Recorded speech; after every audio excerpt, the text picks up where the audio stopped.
За танад нөөц юм ах хийсэн.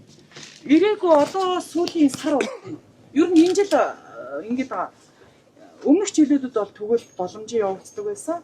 А энэ жил болоод угаасаа би эрэлт нийлүүлэлтээ бол хардах хэрэгтэй шүү дээ. Эрэлт нийлүүлэлт одоо эрэлт ихтэй байгаа үед би одоо захран нийлүүлээд байгаа юм болоо гэж бодож байгаа. Ерөөсөө дэлгүүрүүдэд тэгвэл төгөхгүй байна. 5 сарын 15 хүртэл нөөц юм ах. Бид нар хэрэглэн дээ. Энэ ч хугацаа 6 сарын 15-ны 6 сарын нөөц чинь 5 сарын 10 дахиад 1 сар үлдчихэд байгаа. Энэ 1 сар үлдчихэд байхад 5016 тонн мах нөөцөлсөн гэсэн мөртлөө 2500 тонн нь үлдсэн байна. Тэгэхээр тэр мах хаана байна вэ? Би бол тэрнийг бол зүгээр даалдаар зарсан худалдан маргалсан. Та бодоо иргэн 216 сая төгрөгөөр мах худалдаж авсан байж тээ баримт тэр. Тэр чи одоо юу гэсэн үг? Нэг иргэн.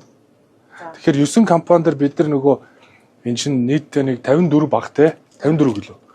54 тэрбум төгрөгөөр арилжааны банкудаас зээл аваад татаст нь 6 тэрбум өгсөн. Энэ компаниуд гэрээ хийхдээ 15 мянган төгрөгөөр үхрийн махыг одоо худалдан борлуулнаа. Тэгээд байж исэн. Тэгээд дараа нь 4 сард нийслэл өөрөө 3 мянган төгрөгөөр нэмэгдүүлсэн. Гэтэл махны өнөөдөр 30 мянга гарчихна. Гэтэл яагаад өнөөдөр нөөцөлсөн махныхаа 50%-ийг нь нэгэн сар үлдээж байгаад гаргахгүй байгаа юм бэ? Тэр ард иргэдийн нуруунд дээр энэ инфляцийг ингэж хөөргөж байгаа зохиомжтой хомсдол үүсгэсэн байвал хууль хяналтын байгууллагаас шалгах хэмжээнд очихгүй бол та нарын энэ цэгийг чи ингээд бид нар тохиолдлоор шууд хүрээд ирлээ шүү дээ. Энэ 318 9 цэг ич 600 цэг болцсон гэж байна. Гэтэл яагаад танад нөөц юм ах ирэхгүй байна? Байхгүй одоо хов хоосон. Байхгүй. Тий. Нөөцийн мах дээр би анх борлуулж эхэлж байхад нь анх хийж хэлсэн. Би ч өөрөө эдийн засгч нэгтлэн мэрэгчлээ. Эрэлтийг одоо мэдээж хангах гэж та нар одоо нөөцийн махыг одоо бэлтгэж байгаа шүү дээ. Тэгэхээр амар сайн дураараа ямаа одоо хүмүүс ч болж өгөл үхрийн мах гэдэг эрүүл мэндтэй тий. Одоо нэг бас нэг анхаарал тавих гээд үхрийн махыг ирээд байна шүү дээ. Би одоо нөөцийн махын намрын болон хаврын хурал, өвлийн хурал дээр суудаг. Би энэ юм хэлдэг. За би ойлголоо. За баярлалаа. Ингээд гинт орж ирээд зүгээр байна. Гэхдээ одоо шууд л ороод ирлээ. Баярлалаа. Жинжи мянгаар байна. За танад нөөц юм ах хийсэн. Ирээгүй одоо сүүлийн сар ер нь энэ жил ингээд өмнөх жилүүдэд бол тэгвэл боломжийн явагддаг байсан. А энэ жил болоод угаасаа би эрэлт нийлүүлэлтээ бол хардах хэрэгтэй шүү дээ.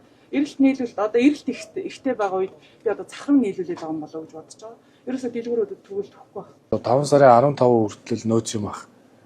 Бид нар хэрэглэн дээ. Энэ ч хугацаа 6 сарын 15-ны 6 сарын нөөц чинь 5 сарын 10 дахиад 1 сар үлдчихэд байгаа. Энэ 1 сар үлдчихэд байхад 5016 тонн мах нөөцөлсөн гэсэн мөртлөө 2500 тонн нь үлдсэн байна. Тэгэхээр тэр мах хаана байна вэ? Би бол тэрнийг бол зүгээр даалдаар зарсан худалдан маргалсан. Та бодоо иргэн 216 сая төгрөгөөр мах худалдаж авсан байж тээ баримт тэр. Тэр чи одоо юу гэсэн үг? Нэг иргэн. Тэгэхээр 9 компанидэр бид нар нөгөө эн чинь нийтдээ нэг 54 багтай 54 кг. 54 тэрбум төгрөгөөр арилжааны банкудаас зээл аваад татаст нь 6 тэрбум өгсөн. Энэ компаниуд гэрээ хийхдээ 15 мянган төгрөгөөр үхрийн махыг одоо худалдан борлуулнаа.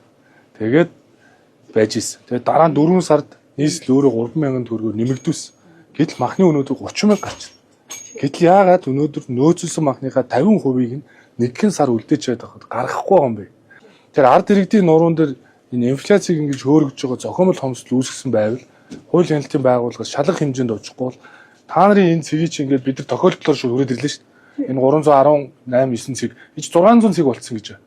Гэтэл яагаад танад нөөц юм ах ирэхгүй байна? Байхгүй одоо хов хоосон. Байхгүй. Тий. Нөөцийн мах дээр би анх борлуулж эхэлж байхад нь анх хийж хэлсэн. Би ч өөрөө эдийн засгч нэгтлэн мэрэгчлээ. Эрэлтийг одоо мэдээж хангах гэж та нар одоо нөөцийн махыг одоо бэлтгэж байгаа шүү дээ. Тэгэхээр амар сайн дураараа ямаа одоо хүмүүс ч болж өгөл үхрийн мах гэдэг эрүүл мэндтэй тий. Одоо нэг бас нэг анхаарал тавих гээд үхрийн махыг ирээд байна шүү дээ. Би одоо нөөцийн махын намрын болон хаврын хурал, өвлийн хурал дээр суудаг. Би энэ юм хэлдэг. За би ойлголоо.